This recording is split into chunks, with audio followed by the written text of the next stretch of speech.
I grew up in a family where helping others was the norm. It was one of the ways that we showed our love for the world. So when I was back living in Milwaukee after college, I found myself looking for a place to do some volunteer work. I had a job at a certain big newspaper in town, and journalism is at its best a form of public service. But as we heard in our Time for All Ages, exposure to too much bad news can make you want to get out in the world and do some good. My urge to be a volunteer found a home at what was then called the Milwaukee AIDS Project, or MAP.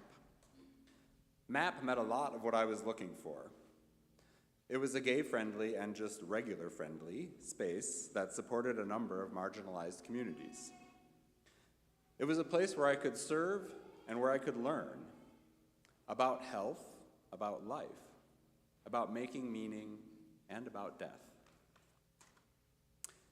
I got trained to be an emotional support volunteer, or buddy.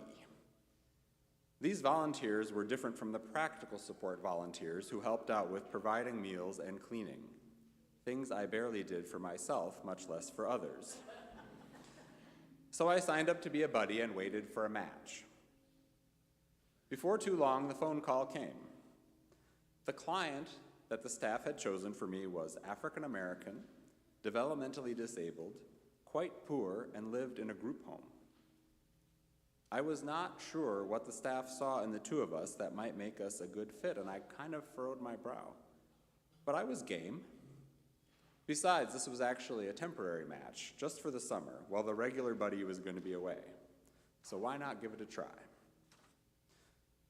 So a few weeks later, on a bright day in May, I found myself standing on the sagging porch of a group home on a block dotted with boarded-up houses in a part of Milwaukee where I had never before gotten out of my car.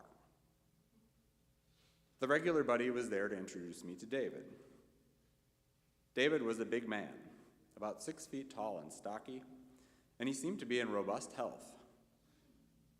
He was a bit shy, but his abundance of energy was obvious in eyes that were lively and a little bit mischievous. David's regular buddy introduced me by saying, "Jim's going to do the driving." "Better than you," was David's response to his buddy. I don't know what I was expecting, but friendly sarcasm was a language I was fluent in as a Wisconsin native, and I could not help but smile. David and I got to know each other over a summer of mutually agreed upon activities, like go-karting and bowling, all-you-can-eat restaurants, and hamburgers at Big Boy. One vividly memorable moment came at the end of a long visit to Summerfest with David and his spunky 6-year-old nephew. As we were walking back to my car, it started to rain. David's solution to this problem was to pick up the nephew and use him as an umbrella. The nephew was not really in favor of this, but he was going to get wet either way. Some people tried to define David by his disabilities, but David had the ability to be truly himself like few people I had ever met. As that first summer went on, David's original emotional support volunteer gradually lost contact, and by the fall, he had disappeared entirely. My assignment was no longer temporary, but that was fine with me. David and I had bonded. We truly were buddies. Over the next couple of years, we saw each other nearly every week. When I learned that at age 29, David had never ridden a bicycle, we had a mission. One day after I got off work and was still in my dress pants, David and I rented a tandem bike down on the lakefront. We carefully climbed aboard. It was slow and a little dicey at first as we practiced going back and forth across the parking lot, but eventually we went for it. We wobbled our way onto the path around the lagoon, with David emitting woo-woo-woo noises at particularly precarious moments. We turned heads and drew encouragement and laughter as we went. During those first few years, being an AIDS buddy was all buddy and almost no AIDS for me. But HIV was still very much a force in the world. Every other week, I attended a support group with other emotional support volunteers who often told stories of agonizing illness and wrenching alienation. Many of the other buddies in the group knew David, and they welcomed my anecdotes about going rollerblading, or about David filling 5 plates at the Big Boy Brunch Buffet. Our worship theme here this month at the First Unitarian Society of Milwaukee is love. And when I learned that I was being asked to speak on how love makes us brave, and how love helps us take risks and grow, and how humans love despite everything that can happen, I knew immediately which story I wanted to share with you. I wanted to tell you the story of David, a story of unlikely friendship and brother-like love, a story of going in with an open mind and an open heart, a story that helped this white kid from the suburbs understand this country's problems a whole lot better. My sermon today is going to be more of my own story than usual, but love is something all of us do when we say yes to all kinds of relationships. It's what we do, those of us who have love as a guiding force in our lives. So more about David. Sometimes spending time with David was like hanging out with a very big 11-year-old, one who couldn't always remember that everything at the dollar store was, in fact, $1. But I made every effort to never treat him like a child.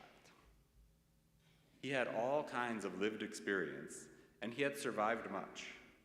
And I got glimpses of an inner wisdom that wasn't always obvious to others. David couldn't drive, so he was often happy just to ride around in my car, and each of us got to see neighborhoods we weren't familiar with. On one of our many afternoon wanderings, we passed dozens of old, expensive houses on Lake Drive, and David surprised me with a sudden pronouncement. Black folks can't live around here. They'll burn your house down, throw a brick through your window. Technically, black people were allowed to live in Whitefish Bay, and I mentioned to David that a few even did. But at the time, the suburb had a reputation for harassing black motorists. And up in Fond du Lac, a brick had recently been thrown through the window of a black woman's home. David's view of how the world worked was on sadly solid ground. Early on in our friendship, David and I discovered that we had the same birthday. We were a curious set of twins born 6 years apart. Our birthday was September 11th, which was still just a regular day back then. David loved getting presents, and people loved buying stuff for him, so we would celebrate together with our families and friends at the most racially integrated parties I'd ever been to. The room was full and loud and bursting with love. Such community was helpful to me. It was helpful to have others in my life know and love David, particularly as HIV began to intrude more into his daily life. This was back before the miraculous drug cocktails transformed HIV into more of a chronic and manageable condition. So David's trajectory was understood, first by those of us who knew him, and increasingly by David himself. But that's the thing about love, right? You're kind of all in. My connection to David survived not only his changing prognosis, but also my move to Minnesota. I saw him every time I came back to Milwaukee. And with a major team effort on both ends, we even managed to fly him up to Minnesota a couple of times for visits. The Mall of America is basically my version of hell. But it was David's idea of heaven. Food and shopping and roller coasters. So that's where we went. Love can take us to some of the most unexpected places. And it got even more unexpected after that. When David's closest Milwaukee relatives relocated to South Carolina, David didn't want to go with them. So he decided to move to rural Mississippi to live with his grandmother. The warmer climate would be easier on his diminishing body. There would be fewer ways for trouble to find him. And he loved his no-nonsense grandma.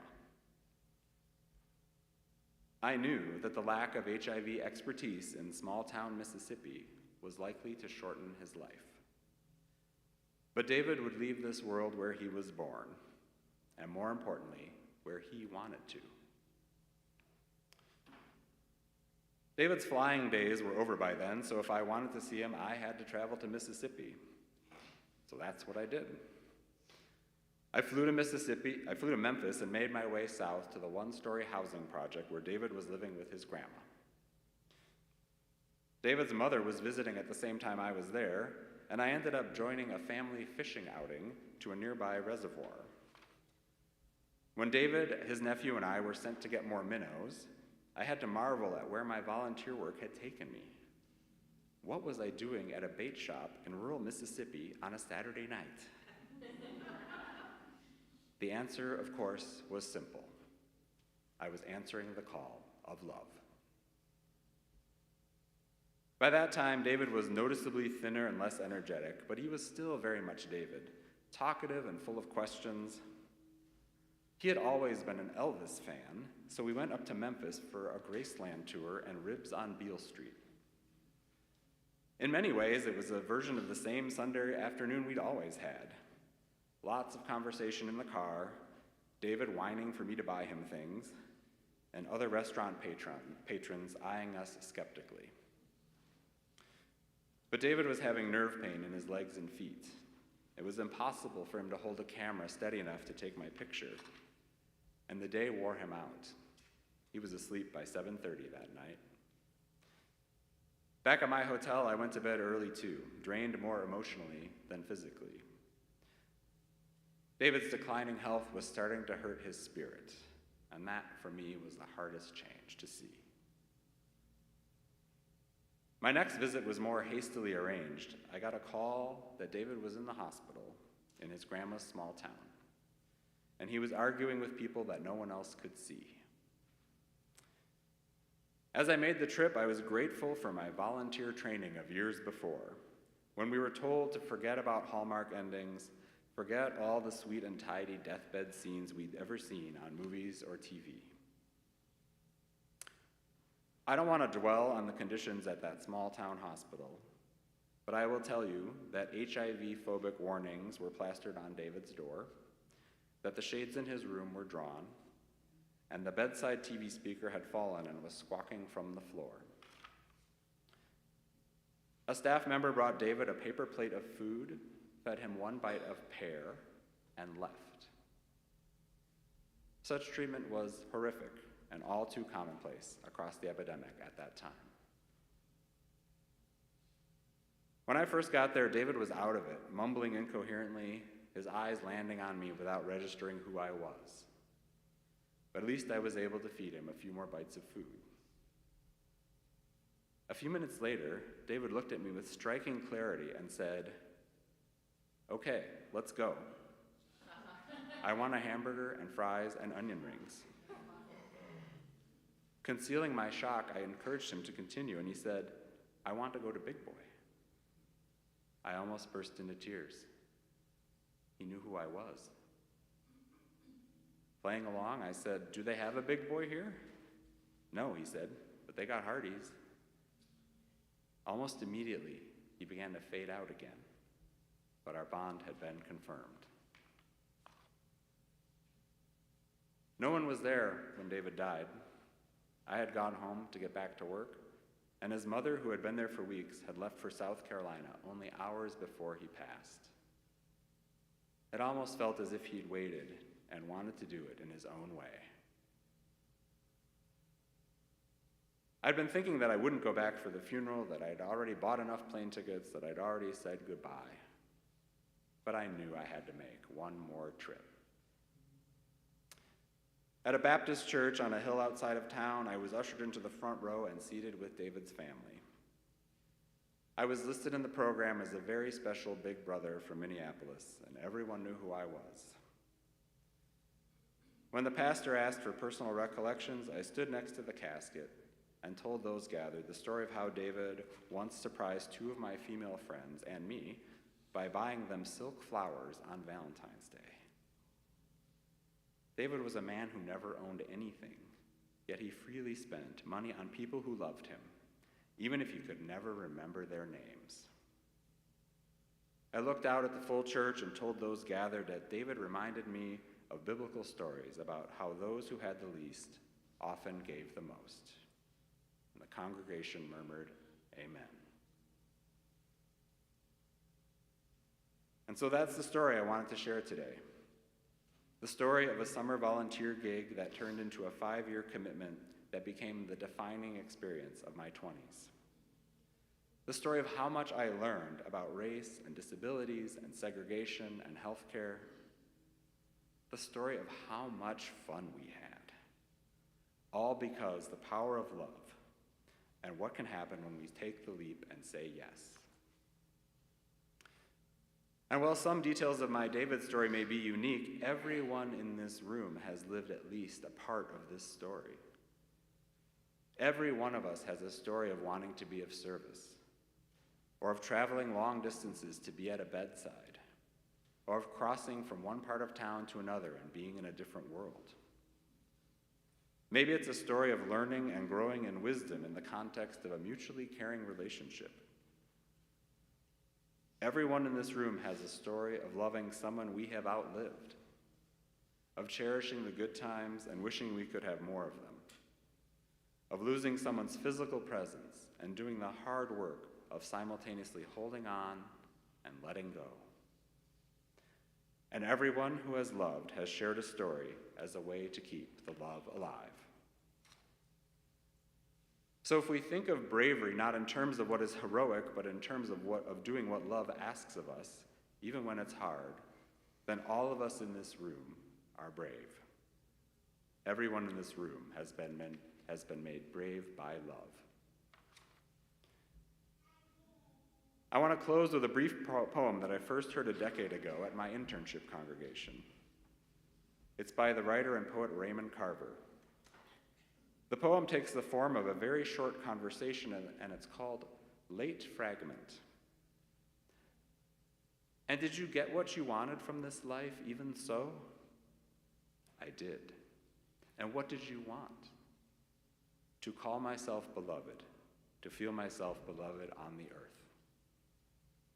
To feel ourselves beloved on the earth.